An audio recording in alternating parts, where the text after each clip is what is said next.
작가님 책 소개도 물론 좋은데 어떤 삶을 사는 그녀인지 궁금해서 체리나 작가 본인에 대한 이야기를 좀 하고 싶어서 질문을 네. 좀 북토크 성격이랑 조금 다르게 준비를 해봤어요. 네네. 네, 시간은 한 40분 정도, 50분 정도 예상을 하고요. 먼저 간단하게 자기 소개 부탁드릴게요. 안녕하세요. 춤추는 작가 최리나입니다. 그냥 일반적인 한 여자이고, 어, 전형적인 K 장녀였고, 밑으로 동생이 3명이 있어요. 막내 동생하고는 10살 차이가 나고요. 그리고, 뭐, 동생들, 그리고 어머니와 아직도 잘 연락하고 지내고 있고요. 그리고 대가족 속에서 살았었습니다. 조부모님까지 해서 총 9명의 가족이 저 대학 졸업하는, 아니지, 그쵸. 졸업할 때까지 이제 할아버지가 계셨으니까 돌아가시기 직전까지 저희가 모시고 같이 계속 복작복작거리면서 살아왔던 환경에 있었습니다. 그리고 그러다 보니 이제 나름 살아오면서 계속 어떤 유교적인 그런 것들도 푸시나 어떤 얘기하시는 것도 많이 들으면서 자랐고, 심지어 할아버지가 먼저 식사 시간에 수저를 들기 전에 저는 들을 수 없는 약간 그런 정도의 집에서 계속 자라왔던 그런 사람이에요. 되게 뜻밖이라고 생각이 되실 수 있습니다. 그리고 일을 한 번도 쉬어본 적이 없는 것 같아요. 아이를 2명 있어요. 딸 하나, 아들 하나. 아이 낳고 3개월. 큰 딸은 5개월. 그리고 이제 작은 아들은 3개월만 이렇게 산후조리 좀 하면서 계속 일을 하고 본격적으로 3개월이나 5개월 후부터는 본격적으로 일을 계속해서 대학 졸업 이후 지금까지 일을 한 번도 쉬어본 적이 없이 해왔던 네, 일 중독이었던 것 같아요. 일 중독이었고 지금은 그 어느 때보다도 제가 보기엔 제 인생에서 가장 일을 안 하며 살고 있다라고 생각을 하고 저를 이렇게 돌아보면서 살고 있는 네, 그런 사람입니다. 만나 뵈어서 반갑습니다. 지금까지 네. 일을 여러 가지 하셨다고 하셨는데, 그러면 지금은 어떤 일 하고 계세요?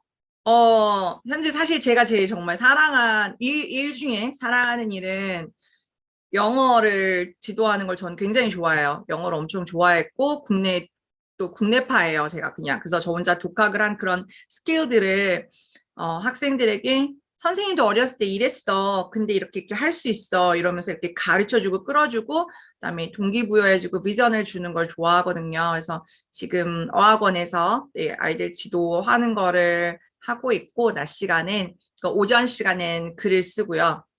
2번째 책이 지금 출간 준비 중이어서 2번째 책 글 쓰고 있고 브런치 글도 지금 연재 중이고 다음 블로그도 열심히 하고 있습니다. 그리고 저녁 시간에는 이제 아이들하고 이렇게 있다 이제 책 읽고 보통 자고 그런 것 같아요. 그리고 심리 상담 좀 해드려야 돼서 심리 상담 하시는 분들 상담해드리고 있고요. 지금 말씀해 주신 것만 해도 영어 지도, 글 쓰고, 출간 준비, 브런치, 블로그, 심리 상담까지 굉장히 여러 가지를 하고 계신데, 스케줄이 다 소화가 가능하신 하루에 상태예요? 그러니까 저에게는 그걸 이렇게 세분화해서 하지 않고 글 영역 그 안에 브런치 2번째 책 출간 그 다음에 블로그 이게 전 다 들어가 있는 게 다 글 쓰는 거거든요. 그러니까 저한테 그냥 한 영역일 뿐인 거예요. 그거에 브런치는 주 1회 발행을 하고 있고 그다음에 뭐 예를 들어 브런치 쓰는 날은 포스팅을 밤에 할까? 약간 이런 식으로 1일 1 포스팅을 좀 하려고 하거든요. 근데 다 글 아니면 책 관련된 서평, 좋은 책 소개를 좀 많이 해드리고 싶어서 음, 책을 좀 많이 읽으셨으면 하는 마음에 이제 책 권장하는 사람입니다. 어, 그래서 책을 좀 친하게 해드리고자 하는 그 중간 역할을 하고 싶거든요. 음. 책이 그렇게 많이 딱딱하고 어렵지만은 않다라는 걸 알려드리고 싶더라고요. 그런 마음에서 블로그는 하고 있고, 글 쓰는 것도 그 몰입하는 시간은 이것만 생각하기 때문에 이게 겹치진 않아요. 그러니까 업무 외적 시간을 제가 이렇게 효율적으로 분배해서 하는 거라서 괜찮은데 주말에는 가급적 쉬려고 해요. 맞아요. 주말에는 쉬어야죠. 네. 네, 공식 질문인데요. 두 네. 번째로 저희 인싸클럽을 어떻게 처음 알게 되셨는지도 되게 궁금한데요. 인싸 클럽은 사실 예전에 그 봉피디님하고 왜 저희 한번 같이 콜라보로 강의하려고 했었잖아요. 그래서 그때부터 알고는 있었어요. 그래서 굉장히 운영을 잘 열심히 하고 꾸준히 하고 계신다는 걸 인스타를 통해서도 보고 있었고, 봉피디님 PD도 이제 피드도 보면서 알고 있었는데, 이제 거기에서 독서에 이런 걸 하시는 거는 최근에 알게 됐죠. 음, 그러다가 이제 아시는 작가분께서도 여기에서도 이런 걸 진행하고 계신다라고 얘기를 하셔갖고 제가 한번 문의를 드렸던 거였어요. 저는 그 린윤맘님이랑 음. 영어 유튜브 하실 때 그때 뵀거든요. 그게 벌써 한 몇 년 된 것 같아요. 한 2년? 맞아요. 그게 벌써 그쵸? 2년이에요. 네. 네, 그때 처음 뵙고 그때부터 계속 보다가 한참 막 라이브 커머스 그립에서 하시고 막 저희 제이럽님 거 또 같이 이렇게 콜라보 해주시고 하시면서 어떤 분이요? 제이럽님. 제이럽님? 네. 제이럽. 네, 제이럽. 제이럽, 제이럽, 네. 제이럽님. 지금 죄송해요. 제이럽님, 무슨 제이럼으로 들었어요. 죄송해요. 제이럽님 지금 보고 계세요. 안녕하세요. 달려왔어요 하고. 정말. 오늘 네. 강의 없으신가 보네. 얼마 전에 서평해주신 하버쌤도 지금 같이 시청 중이시라고. 정말요. 네네. 네네. 감사해요. 그렇습니다. 저는 그때 처음 알게 됐는데, 그때도 이렇게 인스타 프로필 보면은 정말 이력이 정말 이만큼씩 있으셔가지고 도대체 뭐 하는 언니인가 되게 궁금했었는데, 저희 내가 그때, 언니구나. 그쵸, 네, 맞아. 언니요. 제가 동생이에요. 맞아요. 오케이. 네. 응. 그래서 저 그때 블로그 강의를 초대해 주셔가지고 콜라보 하려고 했었죠. 물론 맞아요. 잘 진행이 되진 아니, 않았지만. 워낙 바쁘셔. 굉장히 바쁘셔서. 네. 갑자기 노라조 TV님, 하연님 인사해주고 계십니다. 와우 발음 ጄ이럽이라고 말씀해 주셨어요. 네. 네. 그러면 지금부터 본격적으로 이야기 한번 시작해 볼까 하는데요. 나는 왜 남의 눈치만 보고 살았을까에 대한 책을 집필을 하셨고 지금 네네. 나온 지 한 달? 한 달 정도 된 것 같아요. 그쵸? 이제 한 달 반 되는 것 같아요. 한 달 4월 반 15일에 정도. 출간했으니까. 네, 네. 네. 저는 요거 처음에 하셨던 북토크를 제가 듣고 저는 처음에 리나 작가님한테 좀 오해가 있었어요. 아, 너무 돌진형이고 이제 막 아, 치질치질 이러다 보니까 주변 사람이 좀 힘들 수 있겠다 이런 생각을 솔직히 했었거든요. 근데 북토크 보고 이 책을 전 끝까지 다 못 봤어요. 잘 안 넘어가요, 뒤로. 너무 마음이 아파서. 근데 북토크를 듣고 좀 뭐랄까? 안아드리고 싶달까? 그런 생각을 좀 했어요. 그냥 사실 북토크에서는 그런 아픈 얘기는 잘 안 하셨거든요. 어, 뭔가 좀 이렇게 진취적인 동기부여가 되는 말씀을 좀 해주셨는데, 제가 듣기로는 좀 되게 여린 여자 같다 그런 생각을 좀 했었어요. 그래서 책에 대한 내용도 물론 좋지만 조금 더 알아보면 어떻겠나 그런 내용을 준비한 겁니다. 그래서 오늘 첫 번째 질문은 이 책을 왜 쓰시게 됐는지, 음. 예를 들면 다양한 장르도 있고 한데 이런 치유 에세이라는 책을 쓰시게 된 어떤 동기에 대해서 여쭤볼게요. 맨 처음에 이제 책을 써야 되는데 막막하더라고요. 어떻게 써야 할지 모르겠고. 일단 먼저 책을 왜 쓰게 됐나? 책을 쓰게 된 이유는 정확히 그 책에도 나와 있지만 살기 위해서 썼어요. 살아야 해서 죽을 것 같아서 썼어요. 그러니까 왜 죽을 것 같냐면 책에 여러 스토리가 있는데 그런 상처를 완전히 치유하지 못한 채 이렇게 누적 참고 괜찮아 괜찮아 참고 아니야 괜찮아 난 할 수 있어 난 견딜 수 있으니까 이러면서 약간 저에게 또 아닌 책임, 그 상처에 대한 책임감마저도 전 저에게 주고 살았고, 심지어 제가 심리상담을 30살 초반에 공부를 해서 늘 아이들을 위해서 썼는데, 그 시기엔 저에게도 썼어야 했어요. 상담을 받고 싶은데 상담료가 너무 비싼 거예요.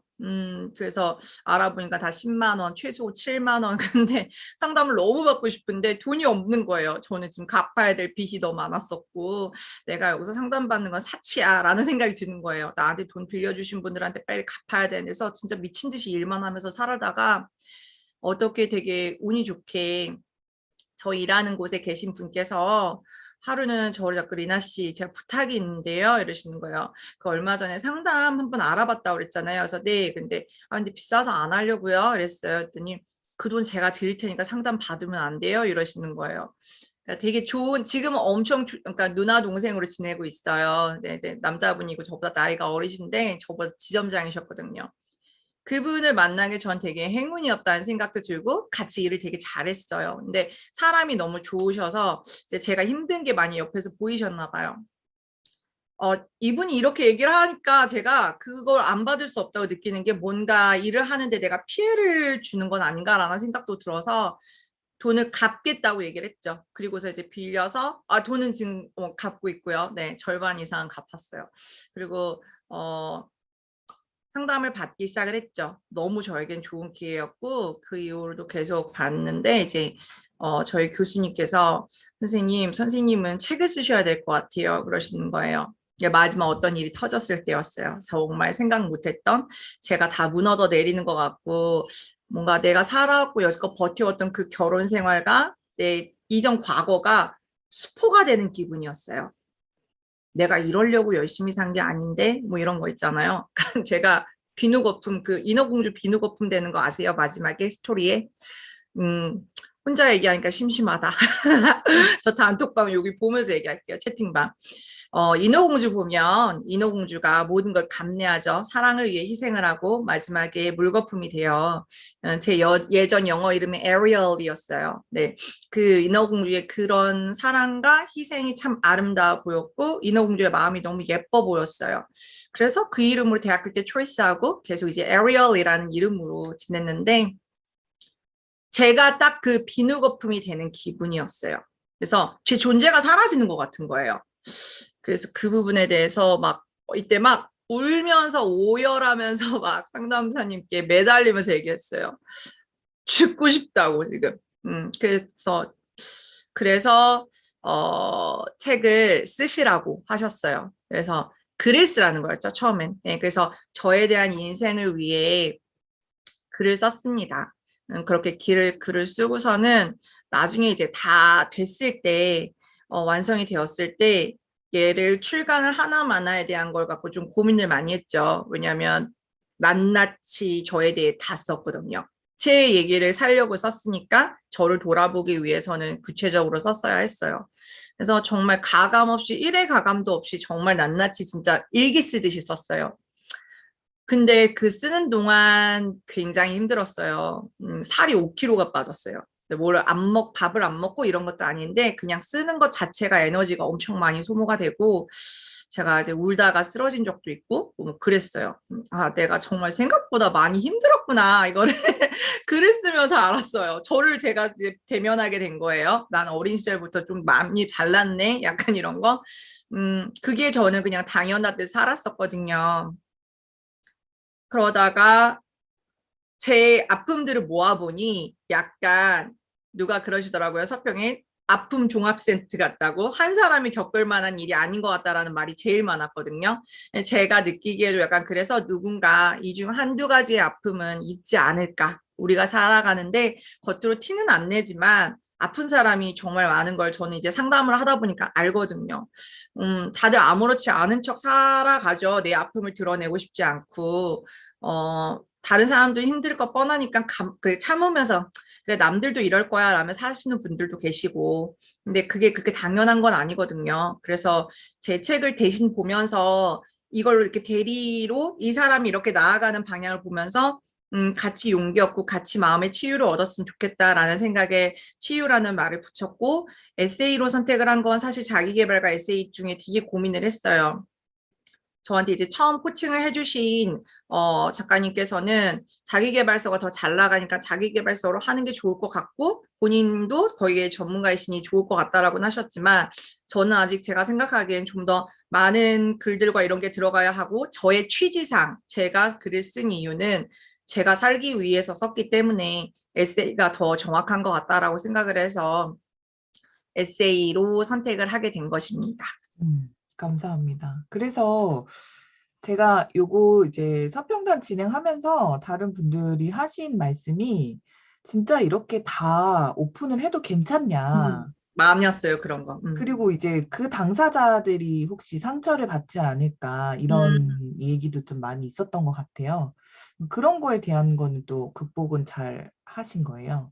그걸 제일 많이 고민을 했거든요. 그래서 이제 여기서 사실 제가 걱정해야 할 당사자는 뭐 가족 그리고 그 가족이라 하면 나의 친가족 그리고 남편 그리고 시각 쪽 그리고 이제 그 안에 포함된 저의 자식들 이 정도 바운더리가 될 것 같아요. 근데 일단 남편과는 얘기가 다 돼서 퇴고할 과정에 남편이 같이 다 항상 읽었고요. 그리고 남편은 책을 내라고 적극 권장해 줬어요. 권장을 해줬고, 그리고 이게 자기한테 도움이 될 것 같다. 그러니까 자기의 정서적 치유나 이런 거에 도움이 될 것 같다라고 생각. 그리고 다른 사람 힘든 사람들이 보면 많이 위로를 받을 것 같아. 라면서 이제 오히려 권장을 되게 남편이 해줬고 저에게 굉장히 든든한 백이 되어준 사람이에요. 그리고 아이들은 오히려 어느 정도 엄마에 대해 알았으면 좋겠다는 생각이 들어서, 뭐 아이들을 폄하하는 말이 1도 없으니까 너무 사랑하는 나의 새끼들이랑, 나중에 컸을 때 한번 엄마의 인생에 대해 읽어보면 어떨까, 나처럼 살지 않았으면 좋겠다라는 생각에 글을 쓴 거고, 부모님도 저는 어느 정도 좀 아셔야 될 것 같더라고요. 왜냐하면 가족들한테 너무 말을 제가 안 했거든요. 네, 몰랐으니까 가족이라면 반대로 생각을 해봤어요. 내가 그들이 이랬다면 어땠을까 하는데 저는 감당할 수 있겠더라고요. 그리고 가족이라면 그래서 우리가 가족 아닐까라는 생각에 그래서 결정을 하게 됐습니다. 음, 그래서 책을 쓰시고 나서 그러면 좀 어떤 나에 대한 치유나 위안이 되신 거예요? 굉장히 많이 됐죠. 음, 일단은 책이 출간되기 전에 책을 다 쓰고 나서부터가 일단 저는 한 50%는 뭔가 마음을 되게 덜어낸 느낌? 그리고 저를 좀 제대로 볼 수 있었어요. 제가 저를 되게 푸시하고 살았더라고요. 음, 이제 그걸 못 느꼈어요. 그냥 음, 열심히 살아가는 거라고 생각을 했어요. 근데 이게 저의 한계치를 넘어가게끔 굉장히 많은 걸 해서 저를 그러니까 본인은 어떻게 보면 되게 괴롭혔다라고 생각을 하고 저는 완벽주의도 되게 강했거든요, 일할 때. 지금은 완벽주의도 완전 났고요. 좀 많이 났어요. 많이 나서 이제 뭔가 좀 어쩔 수 없지 뭐 약간 이런 정도로 나버리고 생각하는 것도 많이 바뀌고 그 이후에도 계속 심리 쪽을 공부를 했거든요. 어, 책이 나오고 나서는 오히려 좀 담담했던 것 같아요. 다양한 서평이 있었어요. 물론 좋아하시는 분도 있고 위로받았다는 분도 있지만 혹평도 있었고 굳이 이런 걸 왜 썼지 하는 것도 음, 있었고요. 예를 들어 자기계발서 서평 쓰시는 분이 나한테 이 책을 왜 보낸 거야? 막 이런 말도 있었어요.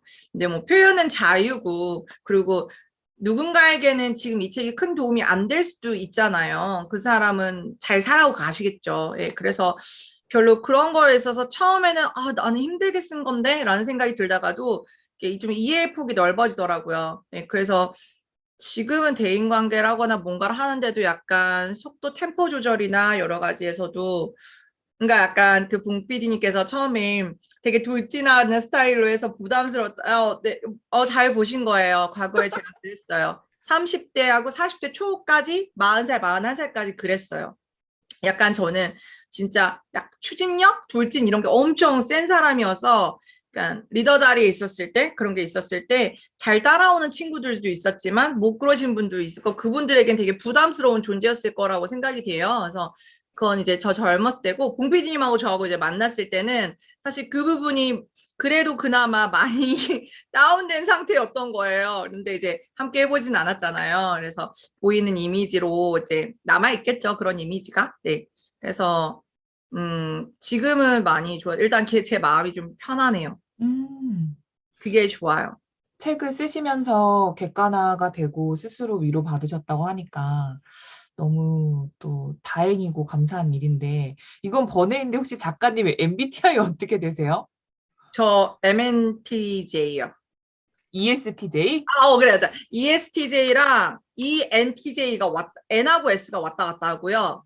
E하고 TJ는 확정이에요. 거의. 아, 저랑 왜요? 똑같아요. ESTJ. 누구? 저. 진짜? 네. 우리 그래서 비슷하구나. 저희가 서로 추진하는 스타일이어가지고 부딪힐 수 있는 거예요. 그 속도가 다른 게 문제가 아니고 서로 음, 그게 완벽주의 성향 강하고 저도 마찬가지로 아무도 나한테 열심히 하라고 안 하는데 혼자 혼자 막. 막 달리는 스타일이어서 주변에서 볼 때 좀 힘들 수 있는 "헉, 도대체 쟤는 왜 이렇게 막 저렇게 달려가는 거야?" 이럴 수 있는. 그래서 그래서 저희 작가님 우리 작가님이다. 우리 이거 봉피디님 제가 통화했을 때 잠은 주무세요. 잠은 꼭 주무세요. 제가 예, 왜냐 나를 보는 것 같은 거예요. 맞아요. 약간 그래서 좀 일하실 때 엄청 몰입형인 것 같고 그게 예. 약간 피드만 여러 가지 글 같은 거에서도 느껴져서 그래서 이제 저는 이제 뭐 대충 생활이 짐작이 뭔가 되지 물론 제가 다 알 수 없죠. 하지만 음. 그래서 항상 수면은 푹 취하십시오. 그걸 쓴 거였죠. 그러니까 그러니까 좋게 보면은 저희가 되게 완벽하게 이렇게 주도 잘하고 추진력 좋은 타입이고 힘들게 보면은 저런 사람이 상사로 있으면 되게 힘든 되게 타입이에요. 저희 피곤한 같은 스타일인 거지. 맞아요. 왜 안 따라오면은 막 왜 안 오냐, 안 오냐 하니까 저희는 약간 기다림의 미학이 좀 아, 필요한 맞아요. 타입. 그래서 느린 분들한테 시간을 충분히 주고 할 수 있도록 해 주는 게 중요하다고 제가 그렇게 맞아요. 배웠거든요, 최근에. 그래서 지금 제가 맘에 스민 메가 앰버서더 분들을 다 기다리고 있는 거예요. 어. 다 한 분 한 분의 사정을 아니까 이제는 기다리고 같이 얘기 들어주고 지금 그렇게 하면서 찬찬히 그냥 올해만 어. 같이 가면 좋겠다 그렇게 생각하고 있어요. 그러시구나. 그래서 저는 행동 유형 분석하시잖아요. 네. 그거를 하기 전에는 몰랐어요. 왜 그러니까 아, 내가 C나 뭐 S 유형이신 분들이 저랑 상극인 거예요. 예를 들면. 그래서 느린 음, 분들이 도대체 왜 느리지? 왜 안 하실까? 이런 생각을 맞아. 했었는데 알고 보니까 좀 더 디테일하게 체계적으로 이렇게 안내를 드리면 그게 서서히 이렇게 오실 수 있다는 걸 맞아요. 최근에 안 거예요. 맞아요. 아무튼 그런 뒤에 행동 유형 분석도 하시더라고요. 음, 아무튼 질문 이어서 가보도록 할게요. 네. 책의 목차가 굉장히 신기해요. 봄, 여름, 가을, 겨울, 다시 봄이라고 해서 어떤 나의 이런 아픔, 그리고 다시 찾아오는 봄 이렇게 쭉 자연스럽게 연결이 되는 것 같은데요. 과거의 봄 이야기, 그리고 여름, 가을 이야기까지 간단하게 좀 부탁드릴게요. 그 목차는 어느 순간 이제 그 책을 쓸 때가 여름이었어요. 이제 8월에 집필 시작해서 45일 안에 쓴 거거든요. 근데 어느 날 그런 생각이 드는 거예요. 사람들은 여름하면 굉장히 액티브하고 막 놀러 가고 휴가 뭐 이런 것도 많이 생각하는데 저는 딱 여름 하면 그 뜨거운 열병 같은 것도 떠오르더라고요. 그래서 이게 약간 이 계절은 약간 좀 이런 게 있는데 자연이 그 삶을 보여준다라고 생각하는 게 제가 좀 있어서 이 사계절 자연을 인생 같구나라는 생각이 드는 거예요, 어느 날. 그래서 목차를 이렇게 하면 좋을 것 같다라고 이제 컨셉을 잡았었고 저의 이제 첫 봄은 뭣도 모르게 왔죠. 뭣도 모르는 우리는 봄은 이제 설레임으로 처음에 다가오잖아요. 나의 인생도 되게 설레일 거라고 생각을 하지만 그 봄에 참 풋풋한 봄인데 좋았던 것들도 있는데요. 저는 약간 좀 다른 친구들보다는 좀 별나게 간질이란 것도 타인에 의해서 후천적으로 생기게 되고 그리고 선천적으로 심장병도 있었고 그러니까 좀 뭐가 많이 겪었더라고요. 그래서 근데 솔직히 기억은 많이 안 남아 있어요. 근데 초등학교 때 기억은 많이 좀 남아 있어요. 특히 고학년 때 좀 친구들에게 말로 상처받은 거. 뭐 저 미친년 다시 우리 학교 왔어 막 이러면서 남자애들이 막 생각 없이 던지는 말 지금 생각해봐도 그냥 철딱선이 없는 아이들의 그냥 얘기니까 그냥 무심코 넘어가긴 하지만 진짜 좀 상처가 되는 말들이 좀 있었거든요. 그것 때문에 성격이 더 의기소침하지 않았나. 그때 봄에 있었던 저의 성격은 지금과 정반대였어요. 그러니까 누군가를 만나면 상대방이 저에게 말을 걸기 전까지 저는 입을 뻥끗하지 않는 아이였어요. 그냥 가만히 조용히 있는 게 상책이야. 약간 요런 그러다가 중학교 여중을 가면서 성격을 바꿔야 되는 그 생존의 위기를 느꼈죠. 이래서 제가 사람은 항상 본인이 절박하면 알아서 바꾼다라고 생각하는 것 같아요. 그리고 여름은 이제 제 인생에 이제 가장 뭐랄까 우리의 그 풋풋한 시기가 보통 대부분 리즈가 20대로 생각하시잖아요. 그쵸? 네, 그래서 이제 그때부터를 여름으로 잡았어요. 그 기점을. 그때 이제 제 본격적 인생이 저는 제대로 시작이 된다라고 생각을 성인이 돼서 내가 직접 뭔가를 선택하고 사람도 선택하고 결혼이라는 걸 해가면서 어떻게 살아가는가. 이제 결혼은 또 제2의 인생이라고도 하잖아요. 그래서 그때를 이제 여름으로 표현을 해봤고, 저에게 여름은 그렇게 행복하지는 않았어요. 아, 물론 행복할 때가 있었죠. 아이를 어떻게 출산하고 아이를 키우면서 얻는 그런 소소한 행복들도 너무 좋았지만, 기쁨이었죠. 잊을 수 없는 순간이고. 근데 이제 그때 좀 많이 아팠어요. 많이 마음이 아팠고, 생전 사람에게 당해보지 못했던 일들을 많이 당하면서, 지금 생각해보면 아마 독자분들 중에 이런 분들, 아, 왜 이렇게까지 하고 살았어? 라고 생각하시는 분이 분명 계실 거예요. 네, 생각보다 왜 이렇게까지 하고 살지 하고 참고 사시는 분들이 굉장히 많아요. 저는 많이 접했어요. 예. 그래서 상담을 많이 해드렸어야 됐거든요. 근데 다들 그 부분에서 못 태어나는 이유 중에 하나가 내가 중심이 아니고 자식이 중심이기 때문이었어요. 근데 저는 그런 교육을 하면서도 제가 그러고 살았다라고 생각을 못하고 지냈는데, 지금 생각해보니 어린 시절부터 편부모 가정에서 자란 아이들이 좀 어긋나는 것들을 많이 보면서 가정은 무조건 유지해줘야겠구나. 엄마 아빠의 역할은 공존하고 매우 중요하다라는 게 좀 너무 어린 시절에 각인이 됐던 것 같아요.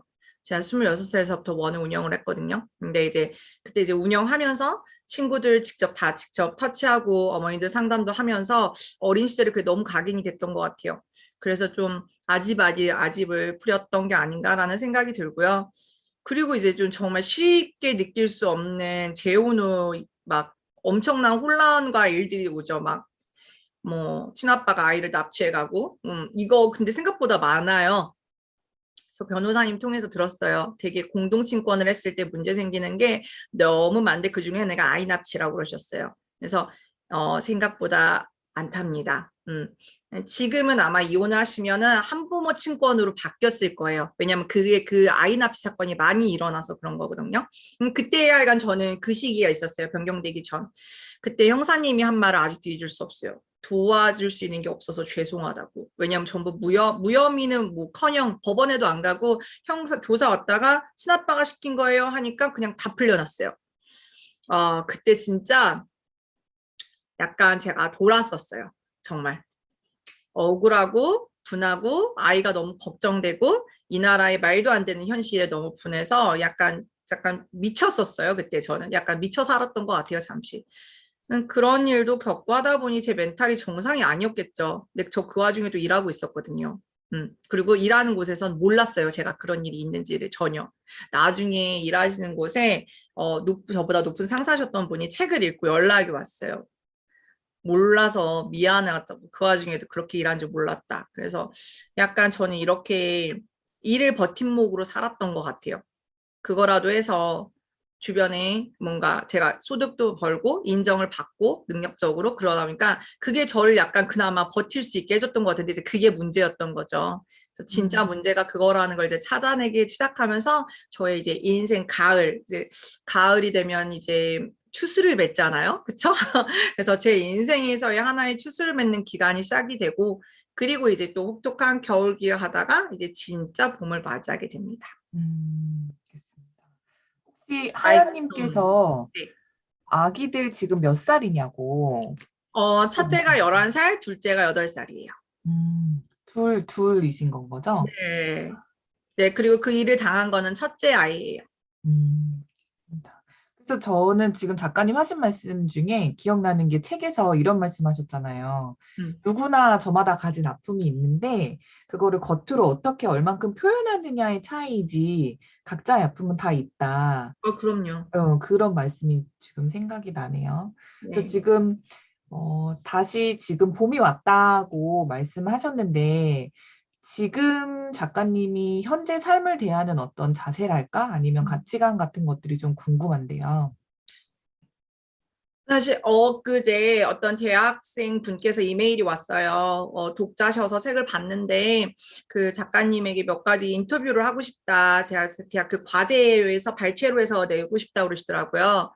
그럼 그걸 쓰면서 좀 정리가 됐어요. 질문들이 그런 유사한 것들이 있었거든요. 뭐 지금 현재와 과거와 미래 변화, 가치관, 뭐 인간관계는 어떻게 했다고 생각하는지 뭐 이런 질문들이었는데 저는 어 굉장히 하루하루 저를 굉장히 돌아보며 사는 스타일이에요. 예전에도 그러했는데 예전과 지금 바뀐 게 있다면 예전엔 내가 왜 이 일이 안 됐지? 이거를 돌아봤어요. 거의 어느 정도 수준이냐면 그날 만약에 뭐 학부모님과의 상담이 있었다. 근데 거기서 약간 마찰이 있다. 그러면 그 학부모님과의 상담 처음 순간서부터 그 뒤에 프레임까지 되돌려가면서 생각하는 스타일. 자기 전까지. 그래서 그날에 뭔가 내가 잘 안 풀렸던 거든 아니면 잘 되었던 거든 약간 곱씹어서 한번 생각하고 자는 스타일인데 지금은 어떠냐면 약간 제 언행에 대해서 좀 더 많이 생각하는 편이에요. 그게 일이든 관계이든. 근데 지금은 좀 더 관계에 많이 맺혀져 있어요.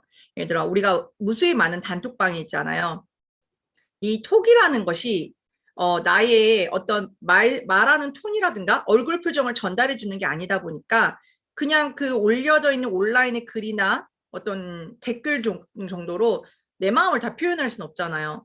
예를 들어 그래서 넌 어땠는데가 그래서 넌 어땠는데 이럴 수 있는데 그래서 넌 어땠는데 상대는 이렇게 받아들일 수 있는 거잖아요. 네, 그런 것처럼 사람마다 각자 처한 상황에 따라 상대방이 하는 리액션에 대해서 받아들이는 게 다 다르단 말이죠. 이제 여기에서 관계의 문제가 생각된다고 생각을 해요. 그래서 요새는 제가 한 번에 글을 올리거나 아니면 댓글을 적거나 할 때도 굉장히 신중하게 되는 것 같고요. 이거는 어떤 사람이 눈치를 하기보다는 어떻게 하면 오해가 최대한 최소화돼 갖고 전달될 수 있을까라는 부분으로 좀 신경을 써서 저의 언행을 좀 곱씹어 생각하는 거죠. 그리고 어, 음, 행동하거나 말하기 전에 생각하는 시간 좀 많이 갖는 것 같아요.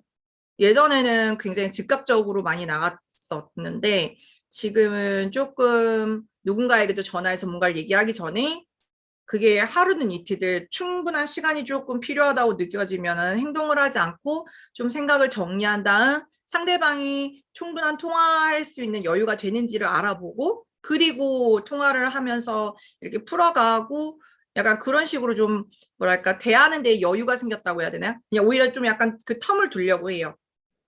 적절한 시간을 갖는 건 관계에서 매우 중요한 것 같아요. 그리고 가장 또 하나 중요한 게 모든 관계에서 적절한 거리를 두려고 해요. 그 거리는 일단 1차적으로 가족 굉장히 중요하고 자식하고의 거리도 매우 중요하고요. 그래서 항상 아이들을 대하는 육아를 제가 하는 모습을 저를 이렇게 제가 오늘 말하는 거를 다시 한번 돌아보고 이러거든요. 그때 우리 아들한테 이렇게 말하면 좀 어땠을까라는 것들. 그래서 다음 날은 좀 다르게 행동하려고 하고 그런 게 있고 그다음 일단 보통 지인들의 관계는 사람들이 기본적으로 가족보다는 더 예의를 갖추잖아요. 그렇죠? 그럼에도 불구하고 좀 가깝다고 생각하는 분들한테는 좀 더 적절한 거리를 두려고 노력을 하고 있어요. 그래서 그 타이밍과 거리를 두는데 신경을 많이 쓰고 그다음에 하루하루 저의 언행에 대해서도 많이 곱씹어 보는 것 같아요. 진짜 중요한 말씀 해주신 것 같아요. 이게 모든 순간이 다 영업이고 다 관계니까 저도 관계를 굉장히 중시하는데 저도 예를 들면 되게 감정을 다루지 않는 타입이다 보니까 전 논리형, 사고형이니까 예를 들면 공감을 하지 않는 거예요. 그러니까 저희 같은 타입은 공감 능력이 서로 떨어지고 논리를 따지는 타입이에요. 그래서 우리 같은 타입끼리는 편해요. 감정을 안 다뤄도 되니까. 근데 상대방이 만약에 감정형인 경우에 대화를 할 때가 그때가 문제인 것 같아요. 음, 저는 저희 남편이랑 MBTI도 똑같고 행동 유형도 똑같아요. 물론 그게 100% 맞는 건 아니지만. 그래서 저희끼리는 별로 문제가 없는데 다른 사람이 저희를 보면 되게 이상하게 봐요. 그럴 그럴 수 수 있는 것 있겠다. 같아요. 그러니까 그럴 수 있겠다. 네, 아까 관계와 리액션에 대해서 말씀하셨는데, 저희끼리는 이게 무뚝뚝하게 왔다 갔다 해도 아무렇지 않은데, 다른 사람들이 볼 때는 관계 문제 있는 거 아니야? 이렇게 생각할 수도 있겠더라고요. 그리고 저도 이제 요즘에 생각이 드는 거는, 나이 먹을수록 관계에 굉장히 노력을 많이 해야 되는 것 같아요. 친하면 친할수록. 그리고 친구끼리는 더더욱 저희도 되게 바쁜 와중에 어쨌든 시간을 할애해서 만나는 거고 시간을 서로 할애해서 정성을 쏟아야 그게 유지가 되는 거잖아요. 조심해야 되는 것도 그렇고. 맞아요. 근데 그게 한 번, 두 번 이렇게 어그러지기 시작하면 점점 더 그런 신뢰가 좀 많이 붙잡을 수가 떨어지니까 없어지죠. 그쵸? 그쵸. 아무리 친한 친구여도 친할수록 그 적당한 거리를 두고 서로한테 이렇게 정성을 다하는 거 그런 게 되게 중요한 것 같다는 생각을 점점 더 많이 하게 되는 것 같아요. 뒤로 갈수록 진짜 그런 생각 많이 해서 저도 진짜 감정의 언어를 잘 얘기를 못 해가지고 늘 그게 고민이고 카톡이 그래서 힘든 거예요. 그런 감정적인 아, 대화를 이제 막 해야 되니까.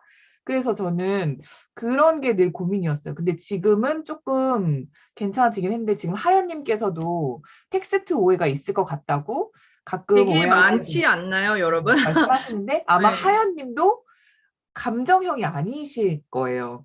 그래서 다른 분들이 오해하실 수도 있고 그럴 거예요. 그러니까 되게 그 우리 마음을 잘 달래는 감성의 언어를 쓰시는 분들하고는 거의 오해가 없더라고요. 제가 봤을 때는.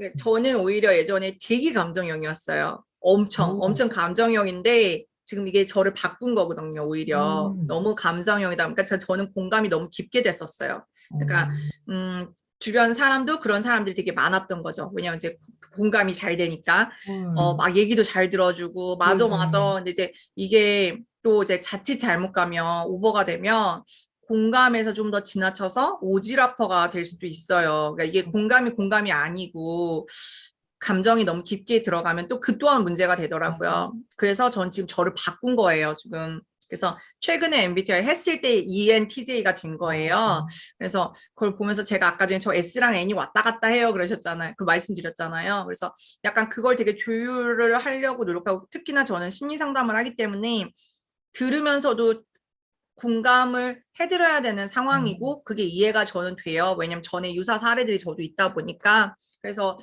그런 거에서 내가 겪었던 문제에 대한 감정의 아픔이 여기에는 들어가지 않아야 하기 때문에 약간 의도적으로 제가 좀 거리를 음, 두고서는 들으면서 음. 이분을 도와드려야 되는 게 있어서 직업적인 것 때문에 더 노력을 했던 것 같아요.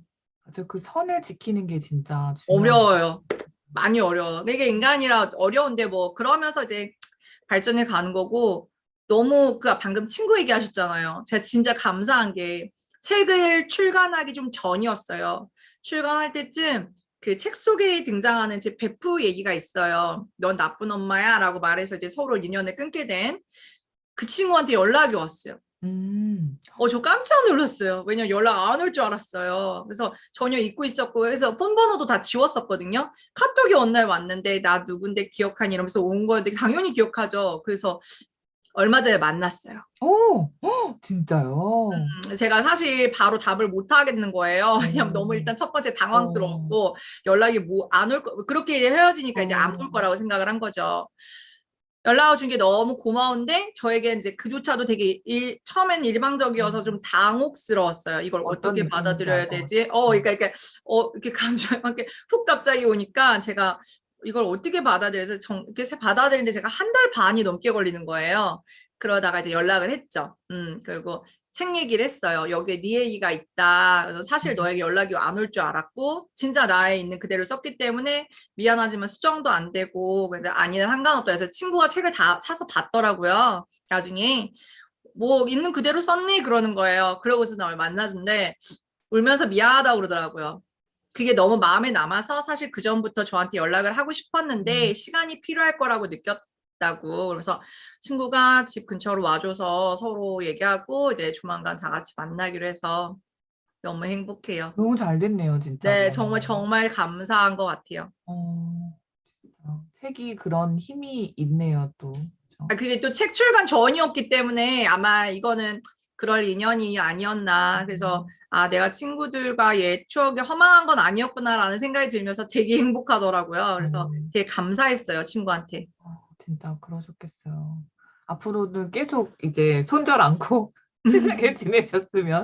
이게 워낙 베프였어서, 네, 그쵸. 어, 네. 맞아요.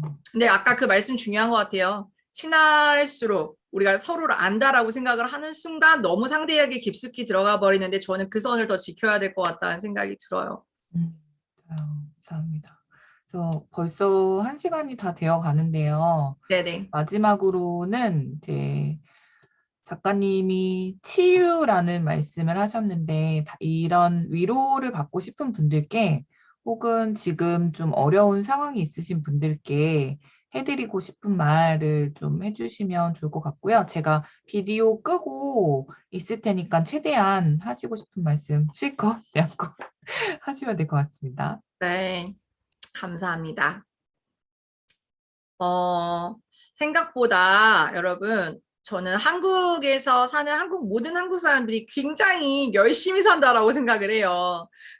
오죽하면 타국에서도 한국 사람들의 한국의 음, 뭐라 그러죠? 굉장히 단시간에 집약적 발전을 이루어진 거 보면서 대단하다라고 얘기하잖아요. 그 발전이 누가 한 거겠어요? 한국 사람들이 한 거잖아요.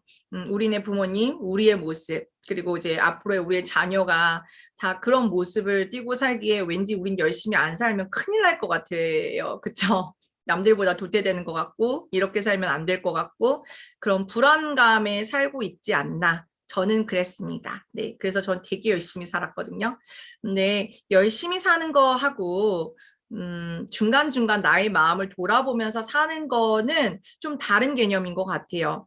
근데 왠지 우리는 우리의 마음을 돌아보거나 약간의 조금 30분이라도 하루에 나를 위해 쉼을 갖는 게 나에게 그렇게 쉽지는 않아요. 왜? 습관화가 안 돼서. 저는 이게 굉장히 중요한 것 같아요. 왜냐하면 중간중간 우리를 점검하지 않으면 자꾸 같은 반복된 실수를 저지르게 되거든요. 그런 실수들이 쌓이고 쌓이다가 결국 나를 더 힘들게 만드는 게 아닌가. 그리고 타인도 힘들게 만들고, 그쵸? 그래서 여러분께서 어떤 분이 그러셨어요. 인간관계가 필수라고 생각하냐고 그러시더라고요. 저는 절대 필수라고 생각을 하는 게 일단 사람은 그 자체가 사회적 동물이기 때문에 다 어우러져 살고 유기적으로 연결이 되어 있어요. 태어날 때부터 우리는 가족이라는 공동체 내에 있고요. 이 가족 관계도 인간관계잖아요. 그래서 인간관계에 대한 부분을 좀 최소한의 트러블을 유발할 수 있도록 우리가 좀 되짚어 보면서 중간중간 오늘 하루하루 나의 마음도 되짚어 보고 내 마음은 괜찮은지 무엇 때문에 내가 많이 꾹꾹 누르고 참고 있는 건 아닌지 요 참고 있는 게 어느 순간 엉뚱한 상대한테 딱 분풀이가 될 수도 있거든요. 왜 우리는 사람이니까.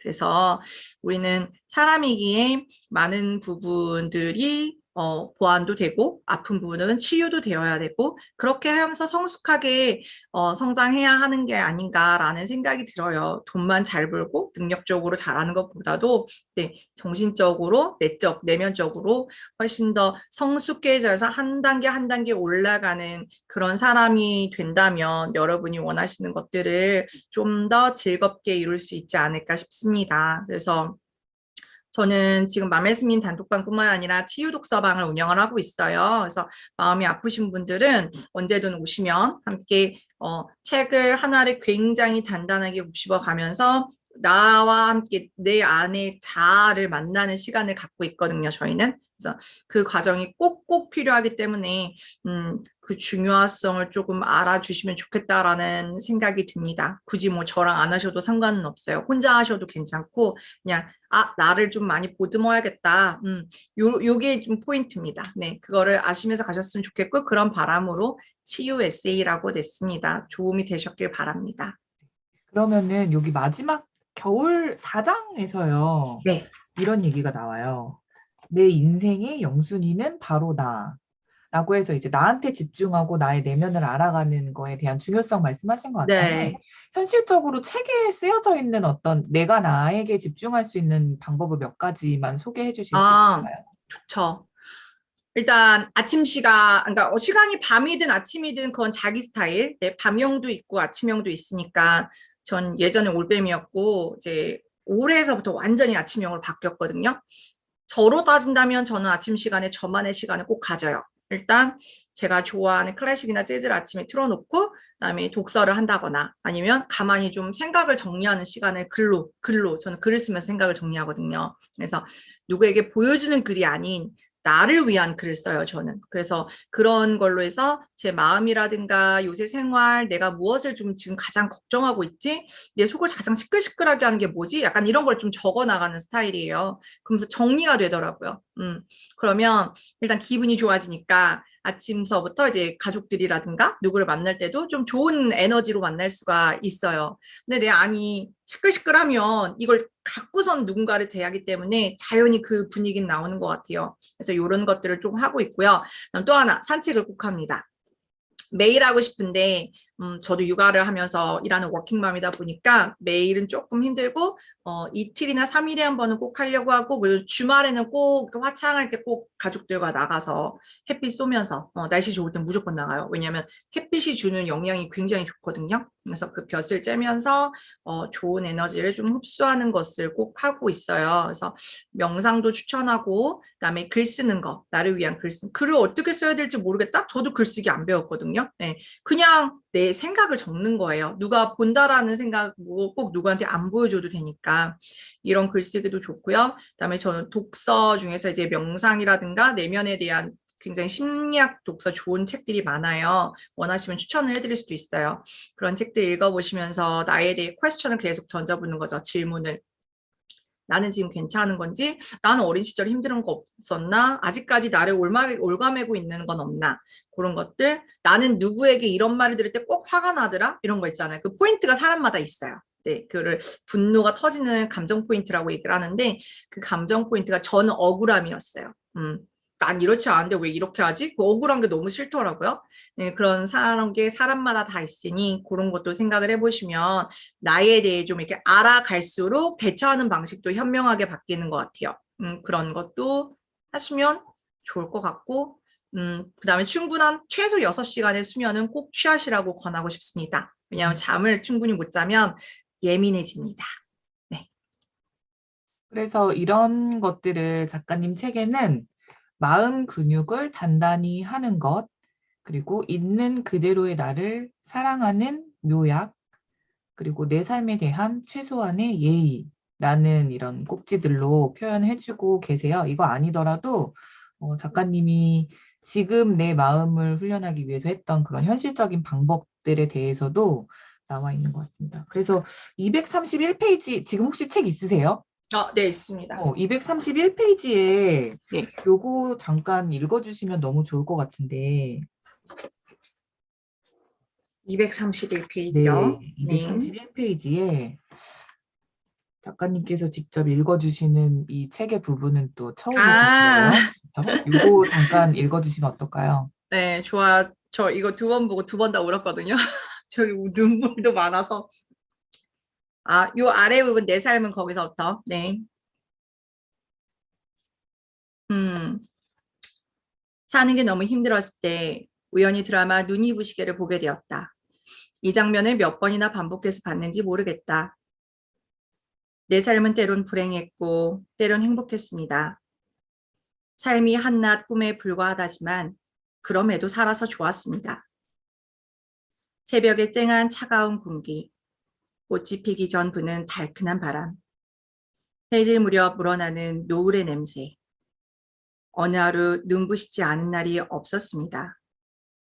지금 삶이 힘든 당신, 이 세상에 태어난 이상 모든 걸 누릴 자격이 있습니다.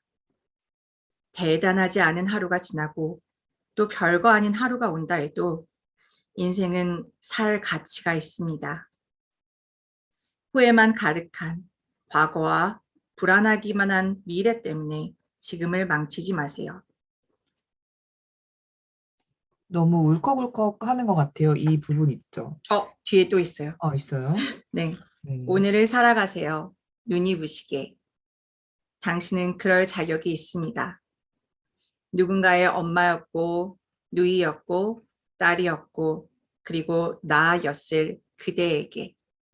드라마 눈이 부시게 중에서. 감사합니다. 네. 작가님이 책의 일부를 읽어주시는 일이 많지 않은데 다들 잘 들으셨나요? 네, 저 이 부분에서 여기 지금 삶이 힘든 당신, 이 세상에 태어난 이상 모든 걸 누릴 자격이 있습니다. 대단하지 않은 하루가 지나고 또 별거 아닌 하루가 온다고 해도 인생은 살 가치가 있습니다. 후회만 가득한 과거와 불안하기만 한 미래 때문에 지금을 망치지 마세요. 이 부분이 너무 공감이 많이 되어서 꼭 소개해드리고 싶었어요. 다른 지금 유튜브에서 채팅으로 다들 공감된다고 나를 보듬어야겠다. 꼭 마음에 두어야겠습니다. 너무 멋진 말 대단하셔요. 라고 말씀해 주셨어요. 되게 저는 보면서도 막 이게 울컥울컥 하는 거예요. 그런 구절이 또 위로가 되는 문구들이 많이 있는 책이니까 관심이 있으신 분들은 한번 읽어보시면 좋을 것 같습니다. 그래서 마지막으로 네. 벌써 1시간이 지나서 그 인간 체리나의 어떤 마흔의 꿈이랄까요? 그런 거에 아, 대해서 한번 이야기해보고 싶은데요. 제가 벌써 45살이에요. 속상하네요. 아니, 괜찮아요. 우리 숫자잖아요. 그쵸? 네. 아니, 마흔일 꿈이라고 했는데 내가 생각해보니까 마흔 중반인 거죠. 네. 그래서 일단은 꿈은 있죠. 저는 예비 부모 교육하고 예비 부부 교육을 꼭 우리나라에 이렇게 고착시키고 싶은 사람이고요. 그리고 어린 친구들부터 성인, 그러니까 초년의 성인 한 20대까지 자존감 교육을 좀 꼭 하고 싶어요. 꿈에 대한 거는 늘 했었는데 이 부분에 대해서 하려고 지금 인천 쪽에 제가 돕고 있는 재단 쪽에 얘기는 해놓은 상태고요.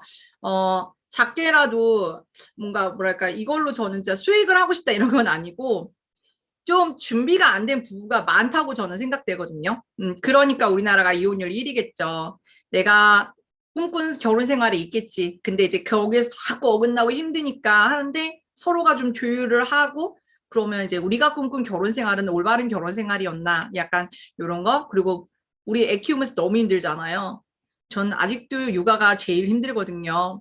그래서 그런 부분에 대한 것도 서로 힘든 것도 토로를 하면서 이렇게 가이드도 제시해드리는 실질적인 그런 교육을 약간 그다음에 요런 단위로 이렇게 좀 이렇게 고착시키는 게 저의 꿈이에요. 역시 꿈도 역시 꿈도 뭔가 일하는 게 꿈이셔. 뭔가 아니, 뭔가 왜? 아니, 근데 이거 되게 중요해요. 중요해요, 중요해요. 어떤 어, 의미인지 알아요, 알아요. 네네네. 이거 너무, 저도 아니, 뭐, 그런 그거 마음이 좋죠. 있어요. 남편하고 같이 여행 다니면서 다니고 싶고, 이런 거는 내 꿈이라기보다는, 조면 좋겠다. 소망, 이런 건데, 이제, 꿈이라고 얘기하셔서, 저는 이게 정말 중요하다고 그러니까 생각해요. 나의 어떤 정체성 같은 건 거잖아요. 그쵸? 어떤 왜냐면 말씀이신지 저는 글을 이해돼요. 쓰면서도 더 네. 느낀 게 내가 네네. 이런 거 교육 받았다면 잘 살지 않았을까라는 생각을 정말 많이 하는데 상담하면서도 되게 많이 느끼거든요. 지금도 아마 지금도 나의 결혼 생활이 너무 행복해 하는 분은 아마 열 중 한두 분밖에 안 계시지 않을까요? 많지 않더라고요. 생각보다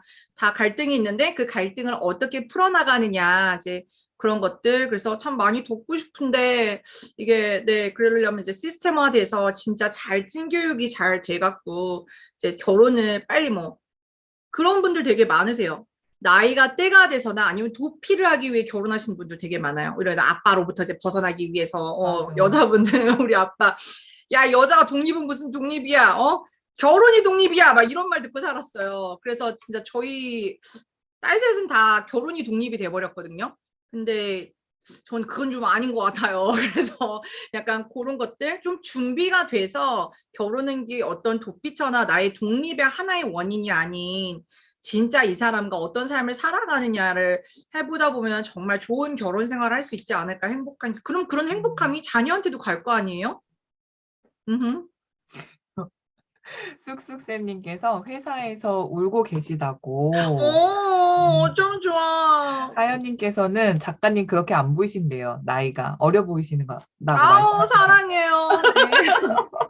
네. 네. 하여튼 어떤 느낌으로 말씀하신지 전 너무 알 것 같아요. 저도 그쵸. 비슷한 의미로 음. 이런 뭔가 소외계층이나 도움이 필요한 곳에 스스로 자립할 수 있도록 마케팅을 알려드리고 싶은 마음이 있거든요. 아마 좋다. 그런 비슷한 느낌이실 맞아요, 거라는 맞아요. 생각이 들어요. 마케팅 너무 중요하잖아요, 사실. 음. 우리 언제 함께 해요? 아, 내가 알겠습니다. 맞출게, 템포. 걱정 마요. 알겠습니다. 네. 그래, 그럼 마지막으로 지금 그 하시는 프로젝트라든지 아니면 하고 계신 독서 모임이라든지 그런 것들 네. 이제 관심 있으신 분들 신청하실 수 있게 뭐 아, 네. 일정이나 비용이나 신청 방법 같은 것들 자세하게 안내 아, 네네. 부탁드릴게요. 어, 일단 저는 책을 쓰는과 함께 다시 잠깐 은둔생활로 갈 거라 제가 SNS나 이런 걸 막 적극적으로 하지는 못하지만 제가 성향이 그런 건 있어요. 책임감, 약속 너무 중요하게 생각하는데 저희 맘에스님 단톡방이 있어요. 맘에스님 단톡방은 약간 마케팅, 저도 마케팅 쪽을 공부했었기 때문에 그래서 마케팅이라든가 아니면 뭐 여러분이 수익화할 수 있는 이런 좋은 강의들을 제가 콜라보로 만들어 드려요. 이제 그런 것 때문에 제가 우리 봉PD님과도 한번 연락했었고 거기에서는 강의가 하반기에 이루어질 거라 제가 이제 여름에는 전체 강사분들과 회의가 이루어질 거예요. 그래서 그거는 준비가 되면 한번 또 제 인스타라든가 이런 데로 이제 공지가 될 테니 환급제도가 있는 굉장히 좋은 강의입니다. 환급 실제로 받으신 분들도 계십니다. 그래서 많이 잘 배우시고 꼭 환급 받으셨으면 좋겠고요. 그리고 또 하나는 제가 치유 독서방을 하고 있는데 거기는 약간 세미 심리 상담이라고 생각을 하시면 돼요. 한 분 한 분 진짜 딥하게 만나서 하고 싶지만 우리가 다 거리가 이런 게 있고 이제 줌이 너무 생활화되었잖아요. 그래서 이제 일주일에 한 번 책에서 뭐 1챕터 읽고 만나서 줌으로 얘기하고 하는 건데 이제는 본격적인 나를 만나는 글쓰기 단계를 들어갑니다. 책 출간을 하냐 마냐는 중요하지 않고요. 원하시는 분은 하셔도 되고 도와드릴 수도 있고요. 왜냐하면 출간 작가가 2명이 그 안에 있거든요. 그래서 함께 도와드릴 거데 이제 저는 약간 심리적으로 터치를 좀 많이 도와드릴 거예요. 그래서 나를 좀 알아가는 그 단계에서 홀로 계시지 않으니 외롭게 생각하지 마시고 함께 같이 동반해서 가시면 될 것 같아요. 이거는 뭐 현재 그냥 책임 참여 비용으로 주 1회 월 4회 해서 그냥 한 번당 10,000원? 예, 그렇게 받고 있어요. 근데 이제 일반 심리 상담을 받으시는 것보다 훨씬 저렴하시고 그다음 책 읽어가면서 나를 파악해가며 상담사의 상담을 어느 정도 받아가시면서 글을 쓰시는 거라 도움이 되실 거라고 생각해요. 그래서 좀 마음이 힘드신 분들이 되게 솔직하게 많이 와주셔서 저는 사실 감사해요. 굉장한 용기라고 생각을 하거든요. 그리고 우리가 살아가는 데 있어서 되게 중요한 부분이라고 생각해요. 왜냐하면 저는 나를 아는 것은 코어라고 생각을 하거든요. 코어가 단단해야 사람이 무너지지 않아요. 그래서 그 부분에 있어서도 되게 저에게는 핵심적인 중요한 독서 모임입니다. 그리고 이게 글쓰기로 연결될 거고요. 그래서 이 부분을 하고 있는데 홍보를 그렇게 많이 하지 않는 이유는 뜻이 있는 분들은 찾아서 오시더라고요. 네, 그래서 그냥 적당히 저의 서평 우리 제 블로그에 올리면서 단톡방도 걸어놓고 했으니까 뜻이 있으신 분들은 함께 해주시면 좋겠고 뭐든 자기의 의지가 전 제일 중요한 것 같아요. 그리고 본인이 되게 급하고 간극하고 그러면 이렇게 찾아오시고 그리고 그걸 행동으로 실천을 하시더라고요. 저는 그런 부분을 되게 돕고 싶어요. 옆에서 제가 더 이상 우리 이럽시다 이럽시다라고 하는 건 그렇게 중요할까라는 생각이 어느 순간 들었어요. 그래서 본인이 본인 니즈에 의해서 직접 몸소 움직이면서 삶을 좀 더 성숙히 세워 가실 수 있으면 좋겠고 이제 그런 자리에는 제가 있으니 함께 저도 돕도록 하겠습니다. 네. 감사합니다. 그래서 여러분 함께 해주신 지금 12분이 처음부터 끝까지 계속 함께 해주시고 너무 계시고 감사하네요. 인스타그램으로도 제가 지금 이원을 켜놨는데 이제 고양이 쌤님께서 주말 동안 힘들었는데 위로가 되는 시간들이었어요 라고 말씀하셨어요. 되게 많은 분들이 지금 시청을 해주셨는데 너무 감사하네요. 예, 사실 이 내 아픔을 드러내서 다른 사람의 아픔을 치유한다는 게 굉장히 힘든 일인 것 같아요. 음. 저도 가장 취약한 부분이고 실제로 제 주변 사람들이 저한테 가장 많이 걱정하는 게 너는 그렇게 주변 사람들을 많이 케어하는데 그럼 너의 아픔은 누가 케어를 해주니? 아끼니까 그 소리 하는 거다. 그거는. 그런 얘기를 정말 많이 듣거든요. 그래서 음. 제발 네가 어디서든지 아프지 않았으면 좋겠다. 이런 마음이, 몸도 몸이지만 그런 얘기를 많이 듣는데 저도 그 작가님 말씀에 너무 공감이 됐던 게 저는 늘 아침에 일기를 쓰고 감사일기 음. 쓰고 자기 전에 또 그날 있었던 일 피드백하고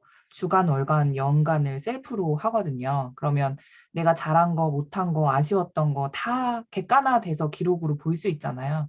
그런 것들 하면서 늘 마음을 다지고 또 책 방금 말씀하셨는데 저는 책으로도 위로를 굉장히 많이 받는 것 같아요. 그래서 그 책과 글쓰기는 진짜 나의 내면에 도달하는 데 굉장히 좋은 수단이라고 저도 공감이 되어서 혹시 보고 계신 분들 중에서도 관심이 있으시면 체리나 작가님과 함께 해보시면 너무 좋을 것 같아요. 그 회당 10,000원 정도면 너무 저렴한 거의 그 재능 기부 수준인 것 같은데 저도 참여해보지는 않았지만 작가님 성향상 거의 책임감이 굉장히 많고 그럴 거라는 거 전 알기 때문에 관심이 있으시면 인스타에서 체리나 이렇게만 검색하셔도 되고요. 아니면 샵 맘에스밈, 맘에스밈 이렇게 검색하시면 보실 수 있을 거예요.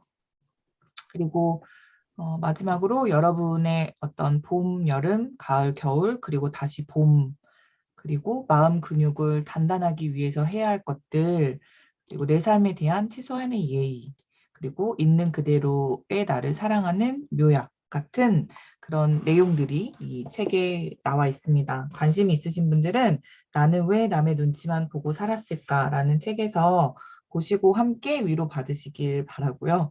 하연님께서 책으로 위로 많이 너무 받으신다고 감사하네요. 네, 말씀해 주셨습니다. 1시간 동안 채팅으로 또 인스타 라이브로 같이 소통해